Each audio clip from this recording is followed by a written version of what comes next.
সেই বুড়িমার কথা কি মনে আছে যে আমাদের নবীজির রাস্তায় কাঁটা বিছিয়ে রাখতো?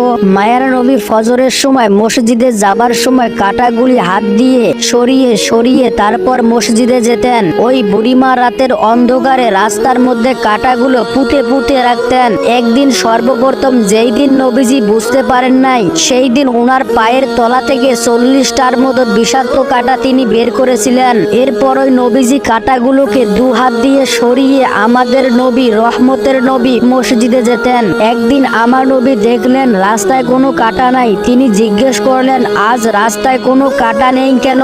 সাথে থাকা সাহাবারা উত্তর দিল, হুজুর, আপনার রাস্তায় যে বুড়িটা কাঁটা বিছিয়ে রাখতো সে তো অসুস্থ, বিছানায় পড়ে আছে। এই সেই বুড়ির বাড়ি যেখানে হাজিগণ হজ করতে গেলে এই বাড়িটি দেখতে যান। বুড়ির বাড়ি থেকে সামান্য পরিমাণ দূরে অবস্থিত এই সেই মসজিদ, মসজিদে নববী। আমার নবী নামাজ পড়তে